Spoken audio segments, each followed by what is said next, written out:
मैं बिहार के सभी लोगों का अभिनंदन करता हूं। मैं आप सबसे क्षमा भी मांगता हूं क्योंकि मुझे आने में जरा ज्यादा विलंब हो गया। मैं बंगाल में था और इन दिनों बंगाल का उत्साह भी कुछ और ही है। वहां 12 किलोमीटर का रोड शो था, तो बड़ी मुश्किल से मैं समय कम करने की कोशिश तो कर रहा था, लेकिन इसके कारण लेट पहुंचा। आपको जो कठिनाई हुई इसके लिए मैं आप सबकी क्षमा मांगता हूं। साथियों, बिहार वो धरती है जिसने सदियों तक देश का नेतृत्व किया है। बिहार वो धरती है जिसने एक से बढ़कर एक प्रतिभावान व्यक्तित्व मां भारती को दिए। और ये सच्चाई है, जब जब बिहार समृद्ध रहा है तब भारत समृद्ध रहा। इसलिए विकसित भारत के लिए बिहार का विकसित होना उतना ही जरूरी है। मुझे खुशी है कि बिहार में विकास का डबल इंजन लगने के बाद विकसित बिहार से जुड़े कार्यों में और तेजी आ गई है। आज भी करीब 13,000 करोड़ रुपए की योजनाओं का उपहार बिहार को मिला। इसमें rail, road, ethanol plant, city gas supply, LPG gas, ऐसी अनेक अहम परियोजनाएं शामिल। विकसित बिहार के लिए हम यही तेजी पकड़नी है, इसी तेजी को बनाए रखना। आप सभी को इन परियोजनाओं के लिए बहुत बहुत बधाई।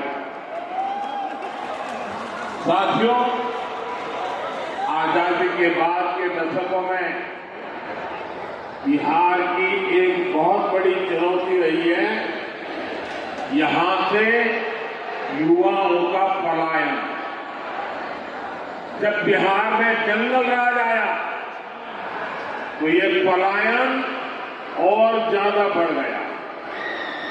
जंगल राज लाने वाले लोगों ने सिर पर सिर्फ अपने परिवार की चिंता की, बिहार के लाखों बच्चों का भविष्य दांव पर लगा दिया। बिहार के मेरे नौजवान साथी दूसरे राज्यों के दूसरे शहरों में रोजी रोटी के लिए जाते रहे और यहां एक ही परिवार फलता फूलता रहा।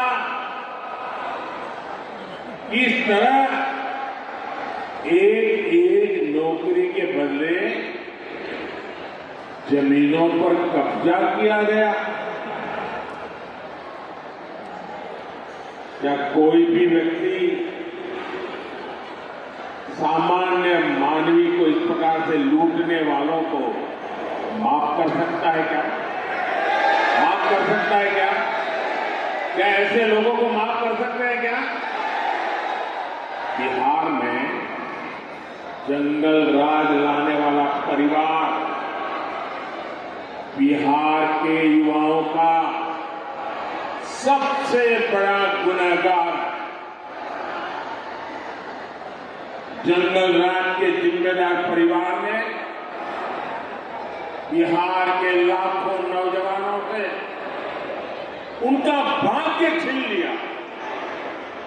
ये एनडीए सरकार है जो इस जंगल राज से बिहार को बचाकर इतना आगे लाई है। साथियों, एनडीए की डबल इंजन सरकार का प्रयास है कि बिहार के युवा को यही बिहार में नौकरी मिले, यही बिहार में रोजगार मिले। आज जिन हजारों करोड़ रुपयों की परियोजनाओं का लोकार्पण और शिलान्यास हुआ है, उसके मूल में भी यही भावना है। आखिर इन परियोजनाओं के सबसे बड़ी लाभार्थी कौन है? इसका सबसे अधिक लाभ उन नौजवानों को होगा जो अभी रोजगार करना चाहते हैं, जो स्कूल कॉलेज में पढ़ रहे हैं। एक तरफ नया भारत बन रहा है, वहीं दूसरी तरफ आरजेडी, कांग्रेस और इनका इंडी गठबंधन अभी भी 20वीं सदी की दुनिया में जी रहा है। एनडीए की सरकार कह रही है कि हम हर घर को सूर्य घर बनाना चाहते हैं। हम चाहते हैं कि हर घर की छत पर सोलर प्लांट हो, उससे वो घर भी कमाए और उसे बिजली भी मुफ्त मिले।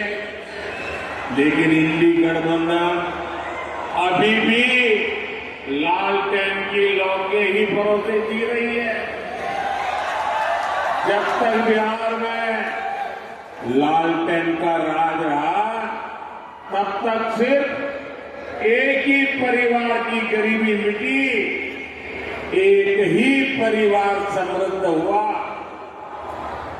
साथियों, आज जब मोदी ये सच्चाई बताता है तो ये मोदी को गाली देते हैं। भ्रष्टाचारियों से भरे इंडी गठबंधन का सबसे बड़ा मुद्दा है मोदी का परिवार नहीं है। ये लोग कहते हैं कि इंडी गठबंधन के परिवारवादी नेताओं को लूटने का लाइसेंस मिलना चाहिए। क्या लूटने का लाइसेंस मिलना चाहिए? क्या मिलना चाहिए? क्या आज भारत रत्न कर्पूरी ठाकुर जी अगर होते तो ये उनसे भी यही सवाल पूछते जो मोदी से पूछ रहे हैं। परिवारवाद और भ्रष्टाचार के कट्टर समर्थक ये आज पूज्य बापू जेपी लोहिया, बाबा साहब आंबेडकर को भी कटघरे में खड़ा कर, इन्होंने भी तो अपने परिवार को बढ़ावा नहीं दिया, बल्कि देश के हर परिवार के लिए जीवन खपा दिया। साथियों, आपके सामने वो व्यक्ति है जिसने बहुत छोटी आयु में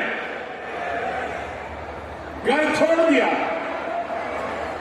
बिहार का कोई भी व्यक्ति किसी भी राज्य में रहे, लेकिन छठ पूजा पर, दिवाली पर घर जरूर लौटता है। लेकिन वह मोदी जिसने बचपन में ही घर छोड़ दिया, मेरा कौन सा घर है जहां मैं लौटूं? मेरे लिए तो पूरा भारत ही मेरा घर है, हर भारतवासी मेरा परिवार। इसलिए आज हर भारतीय कह रहा है,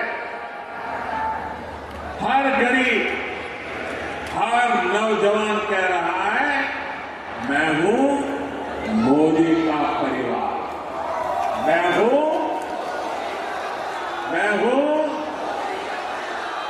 अंबानी मोदी के परिवार। साथियों, मैं गरीब की हर चिंता खत्म करना चाहता हूं। इसलिए मोदी अपने गरीब से गरीब परिवार को मुफ्त राशन दे रहा, मुफ्त इलाज की सुविधा दे रहा। मैं चाहता हूं कि महिलाओं की जिंदगी से कठिनाइयां कम हो, इसलिए मोदी महिलाओं के नाम पक्के घर दे रहा है, टॉयलेट दे रहा है, बिजली पहुंचा रहा है, गैस का कनेक्शन लग रहा है, नल से जल की सुविधा हो रही है। ऐसी चीजों पर काम कर रहे हैं। मैं चाहता हूं कि मेरे देश के नौजवानों का भविष्य बेहतर हो।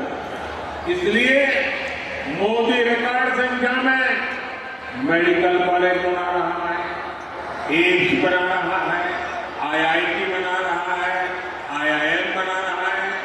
ऐसे आधुनिक शिक्षण संस्थान मेरे नौजवानों के भविष्य के लिए बना रहा है।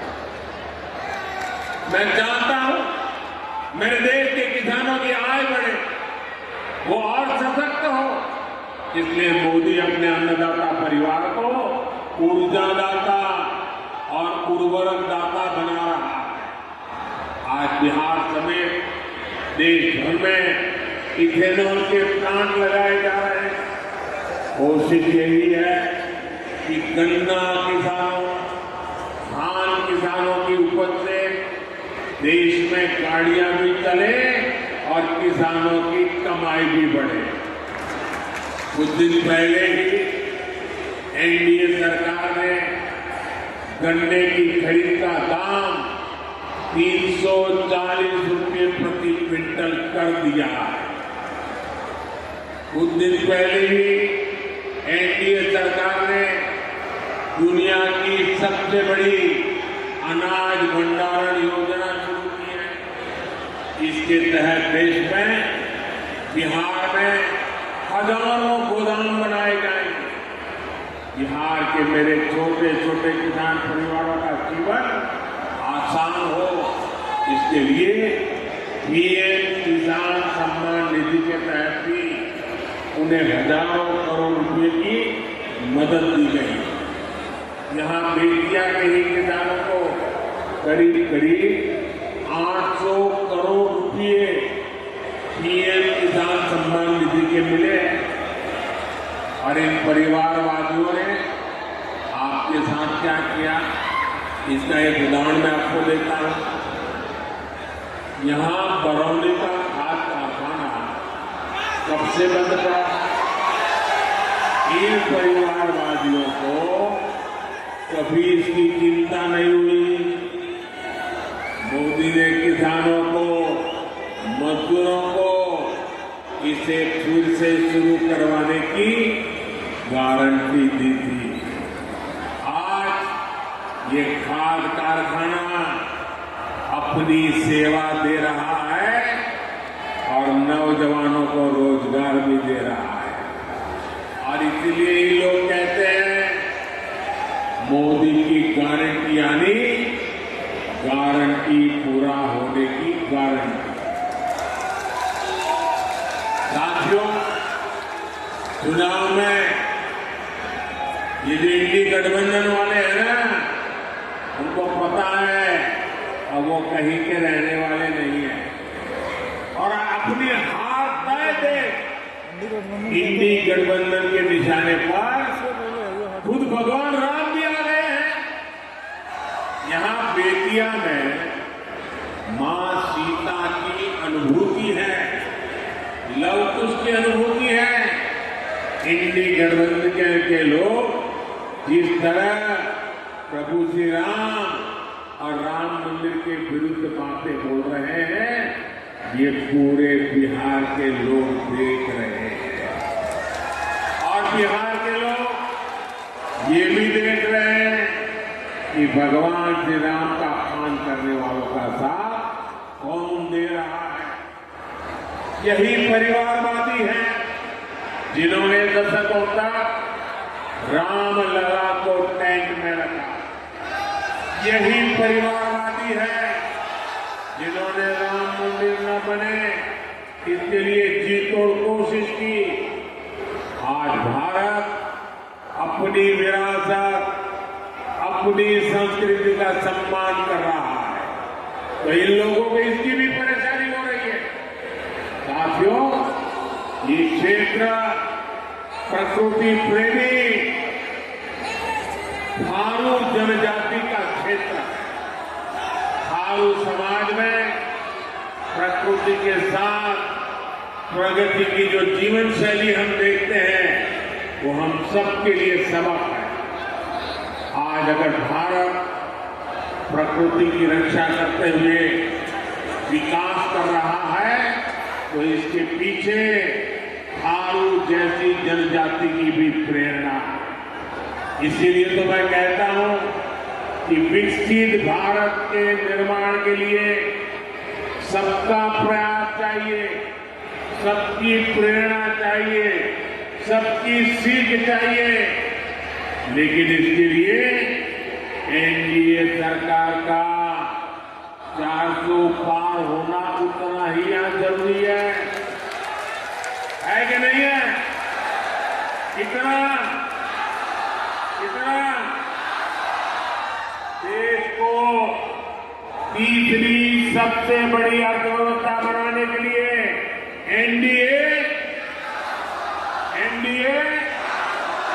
गरीबी से लोगों को बाहर निकालने के लिए एनडीए युवाओं को रोजगार के नए अवसर देने के लिए एनडीए, गरीबों को पक्के घर देने के लिए एनडीए, 1 करोड़ घरों में सोलर पैनल लगाने के लिए एनडीए, 3 करोड़ लखपति दीदी बनाने के लिए एनडीए, देश के कोने कोने में वंदे भारत ट्रेन चलाने के लिए, विकसित भारत विकसित बिहार के लिए एक बार फिर आप सभी का मैं बहुत बहुत धन्यवाद करता हूं। मेरे साथ बोलिए भारत माता की। दोनों हाथ ऊपर करके पूरी